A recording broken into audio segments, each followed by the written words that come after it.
খালি গায়ে ওযু করলে হবে কিনা, শার্টের হাতা ভাঁজ করে নামাজ পড়লে নামাজ হবে কিনা, মেয়েরা মাথায় কাপড় ছাড়া ওযু করলে কি ওযু হবে, স্বামীর পকেট থেকে না বলে টাকা নিলে কি ওইটা চুরি করা হবে, অনেক সময় বই খাতা কলম ইত্যাদির উপর অসাবধানতায় পা লেগে যায়, সেক্ষেত্রে করণীয় কি, মোবাইলে কোরআন অ্যাপ থাকা অবস্থায় মোবাইল নিয়ে বাথরুমে অথবা নাপাক স্থানে যাওয়া যাবে কিনা, শনিবার ও বুধবারে নখ চুল কাটা কি না যায়, অমুসলিম মারা গেলে কি ইন্না লিল্লাহি ওয়া ইন্না ইলাইহি রাজিউন পড়া যাবে, ভুলে অথবা ইচ্ছায় স্ত্রীর দুধ পান করে ফেললে কি স্ত্রী তালাক হয়ে যাবে, হায়াত বৃদ্ধির জন্য কোনো দোয়া আছে কিনা, একা একা জামাত করা যায় কি না, নামাজের জোরে আমিন বলা সম্পর্কে সঠিক হাদিস জানতে চাই, মেয়েরা কি বাসায় টাকনুর উপরে পাজামা পড়তে পারবে কিনা, স্ত্রীর বাবার বাড়ির সম্পদ কি স্বামী পাবে, কোনো আত্মীয় যদি জুলুমকারী হয় তার সাথে সম্পর্ক রাখা যাবে কিনা, তওবা করার পর কি কবিরা গুনার শাস্তি দুনিয়ায় হবে, চুল বাঁধা অবস্থায় মাথা মাসার নিয়ম কি, জুমার দিন জোহরের সালাত পড়লে সুন্নত পড়া জরুরি কি না, মৃত বাবার জন্য সন্তান নফল নামাজ পড়লে বাবা কি এটার সওয়াব পাবে, সন্তানের সুস্থতার জন্য কোনো দোয়া আছে কিনা দয়া করে বলবেন, কনের কবুল বলতে হবে কিনা, স্বামী যদি রেগে গিয়ে একসাথে 3 তালাক দিয়ে দেয় সেক্ষেত্রে করণীয় কি, মৃত ব্যক্তির জন্য উত্তম দোয়া কি, মাকবুল জানতে চেয়েছেন শনিবার ও বুধবারে নখ চুল কাটা কি না জায়েজ, না কোনো দিন এমন নাই যেদিনে চুল কাটা বা নখ কাটা না জায়েজ, কোন হাদিসে কোথাও নিষেধ করা হয়নি। ওযু ছাড়া মোবাইল থেকে কোরআন পড়া যাবে কিনা লোমো তসলিমা বোন জানতে চেয়েছেন, যাবে, কোনো অসুবিধা নেই। মোবাইলের মধ্যে যে কোরআন থাকে এটাকে ওযু ছাড়া ধরা যায়, কারণ এটা মূল কোরআন নয়, এটা আপনার সফট কপি, এটাকে আসলে ধরা যায়ও না, উপরে গ্লাসও আছে, অতএব এটা হাত দিয়ে পড়তে পারেন, কোনো অসুবিধা নেই। আবু জাফর জানতে চেয়েছেন প্যান্ট শার্ট নাকি খ্রিস্টানদের পোশাক, কেউ কেউ বলে এ পোশাকে নামাজ হয় না, এ পোশাকে নামাজ হয় না, এটি সম্পূর্ণ ভিত্তিহীন কথা, প্যান্ট শার্টের নামাজ হবে না, কোরআন হাদিসের কোথাও এরকম কোনো কথা বলা হয়নি, আর এটাকে এখন আর খ্রিস্টানদের পোশাক বলার কোনো সুযোগ নেই, কারণ এটি খ্রিস্টানদের কোনো ধর্মীয় আদর্শ থেকে ধর্মীয় বিশ্বাসের বাহক হিসাবে এটি যে আছে এমন নয়, আর দ্বিতীয় হলো যে খ্রিস্টানদেরই একান্ত আপনার পোশাক, তারাই শুধু পরে এমনও আর নাই, যার কারণে এটি একজন মুসলিম হিসেবে পড়তে পারেন, কোনো অসুবিধা নেই। এরপরে নিউটন সীমান্ত আপনি জানতে চেয়েছেন কোন অমুসলিম মারা গেলে কি ইন্না লিল্লাহি ওয়া ইন্না ইলাইহি রাজিউন পড়া যাবে, উত্তর হলে পড়া যাবে, কোনো অসুবিধা নেই। ইন্না লিল্লাহি ওয়া ইন্না ইলাইহি রাজিউন এর অর্থ হলো যে আমরা নিশ্চয়ই সবাই আল্লাহর এবং আল্লাহর কাছে আমাদের ফিরে যেতে হবে, অমুসলিমের ক্ষেত্রে একই কথা প্রযোজ্য, কোনো অসুবিধা নেই, ওই অর্থের দিক থেকে পড়া যেতে পারে। এরপরে শিপন আহমেদ আপনি প্রশ্ন করেছেন মোবাইলে কোরআন অ্যাপ থাকা অবস্থায় মোবাইল নিয়ে বাথরুমে অথবা নাপাক স্থানে যাওয়া যাবে কিনা, উত্তর হলে যাবে, কোনো অসুবিধা নেই। এটা ভেতরে আমাদের মনের ভিতরে যেরকম কোরআন আছে, আমাদের স্মৃতিতে যেরকম কোরআন আছে, ওইটা নিয়ে আমরা বাথরুম যেতে পারি, মোবাইলের ভিতরে ওইটা আছে, যেতে পারেন, কোনো অসুবিধা নেই। সুমাইয়া শিমু আপনি জানতে চেয়েছেন স্বামীর পকেট থেকে না বলে টাকা নিলে কি ওইটা চুরি করা হবে, ওই টাকা দান করলে কি গুনাহ হবে। বোন সুমাইয়া, স্বামীর পকেট থেকে যদি আপনি টাকা নেন এবং স্বামী যদি জানেন, মৌনসম্মতি যেটাকে বলে, তিনি জানেন যে হ্যাঁ আপনি নেন, কিছু বলেন না, এরকম হলে আপনি নিতে পারেন, যেটুকু তার মৌনসম্মতি আছে এইটুকু। আর যদি তার মনোসম্মতি না থাকে, এটা মানে একেবারে নিয়মতান্ত্রিক যেটাকে চুরি বলা হয়, সেটাই যদি হয় তাহলে সেটা আপনার জন্য জায়েজ হবে না, যদি তিনি আপনার ভরণ পোষণ এবং মৌলিক যে চাহিদা আপনার বা আপনার অধিকার, চাহিদা না, আপনার যে অধিকার আছে সেটা তিনি আদায় করে থাকেন, তাহলে সেক্ষেত্রে আপনি তার পকেট থেকে আর টাকা নিতে পারবেন না, যদি তার সম্মতি না থাকে। আর যদি মৌলিক চাহিদা পূরণ না করে থাকে, তাহলে সেক্ষেত্রে আপনার মৌলিক চাহিদা পূরণের জন্য যেটুকু নেওয়া দরকার সেটুকু আপনি নিতে পারবেন, এর অতিরিক্ত অংশ আপনার জন্য নেওয়া জায়েজ হবে না। এস এম রাফি জানতে চেয়েছেন শার্টের হাতা ভাঁজ করে নামাজ পড়লে নামাজ হবে কিনা, নামাজ হয়ে যাবে, কিন্তু অনুচিত, হাদিসে নবী সাল্লাল্লাহু আলাইহি ওয়াসাল্লাম নিষেধ করেছেন পোশাক ভাঁজ করে যেন নামাজ পড়া না হয়, এটা মাকরুহ হবে।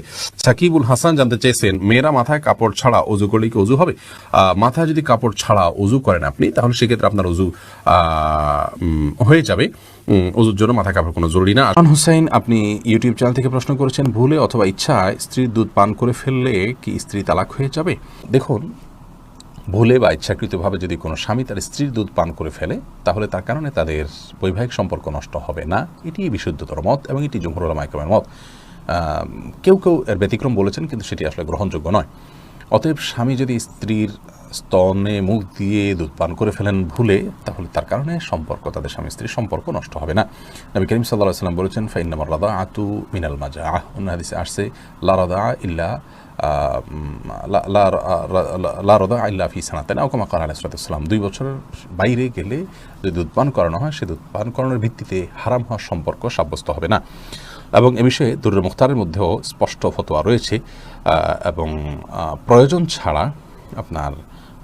ছাড়া আপনার একজন মানুষ অহেতুক কর্মকাণ্ড থেকে যথাসম্ভব, বিশেষ করে যেখানে নানা রকমের রিস্ক আছে, নানা রকমের আপনার সুবিধা অসুবিধার দিক সেখানে চলে আসতে পারে, এ ধরনের বিষয়ে মানুষ যথেষ্ট সাবধান এবং সচেতন হতে হবে।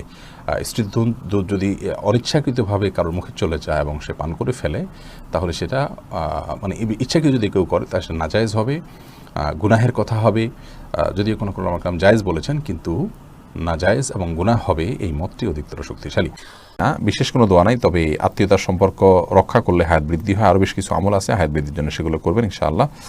একা একা যখন সালাত পড়বেন তখন একামত দিয়ে সালাত আদায় করবেন, এটা সুন্নাহ সম্মত। যদি এই উদ্দেশ্যে করবেন, যদি কেউ আমার সাথে শামিল হয় তাহলে হবেন, সে উদ্দেশ্যে এটা করলে অসুবিধা নেই। আমিন বলা সম্পর্কে বিশুদ্ধ হাদিস রয়েছে নবী সাল্লাল্লাহু আলাইহি ওয়াসাল্লাম থেকে, আপনি সেটার উপরে আমল করতে পারবে। ফাতেমাতুজ জোহরা যদি পরপুরুষ না থাকে, অন্য কেউ না দেখেন, না, স্ত্রীর বাবার প্রায় সম্পদে স্বামীর কোনো হক নাই, স্ত্রী নিজে পাবেন মেয়ে হিসাবে। আপনি যদি তার জুলুমকে সহ্য করে সম্পর্ক রাখতে পারেন, আল্লাহ তাআলার কাছে আপনি উত্তম বিনিময় পাবেন। আর যদি সম্পর্ক রাখতে গেলে আরও বেশি ক্ষতিগ্রস্ত হন, তাহলে সম্পর্ক রাখবেন না, আপনি এই জন্য আল্লাহর কাছে গুনাহগার হবেন না। তবা যদি তবা করার মতো করেন, ইনশাআল্লাহ আল্লাহ তাআলা আপনাকে শাস্তি দিবেন না।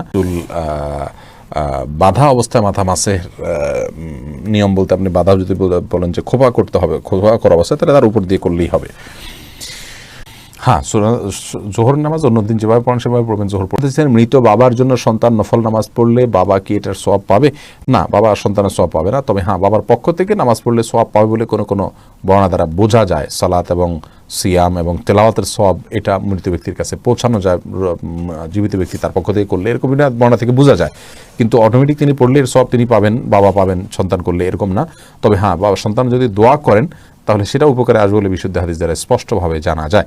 সুস্থতার জন্য সন্তানের জন্য বিশেষ করে কোনো দোয়া নাই।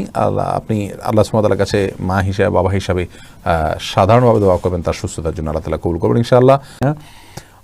অবশ্যই তার সম্মতি থাকতে হবে, মুখে কবুলতা বলতে হবে এমন কোনো কথা নাই।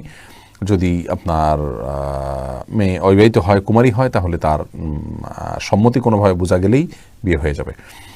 করণীয় হলো স্বামীকে ধরে ভালো করে একটা মায়ের দিতে হবে। একসাথে 3 তালাক যদি দেয়, এটা জঘন্য কাজ করেছে, এটা সুন্নাহ বিরোধী তালাক, আল্লাহ তাআলা মাফ করুক। এই তালাক হয়েছে কি হয়নি সেটি একটি বিরাট একাডেমিক আলোচনার বিষয়।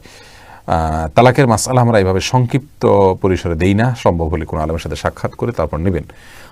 আল্লাহ আপনি তাকে ক্ষমা করে দিন, এটা হলো সবচেয়ে উত্তম দোয়া। প্রিয় দর্শক, এমডি মাহবুব ইসলাম জানতে চেয়েছেন খালি গায়ে ওযু করলে হবে কিনা, ওযু করার সময় দোয়া আছে কিনা। ওযু করার সময় শুধু বিসমিল্লাহ বলে আপনি ওযু করবেন, বাস যথেষ্ট, আর কোনো দোয়া পড়া জরুরি না। আর মানে খালি গায়ে ওযু করতে পারেন, কোনো অসুবিধা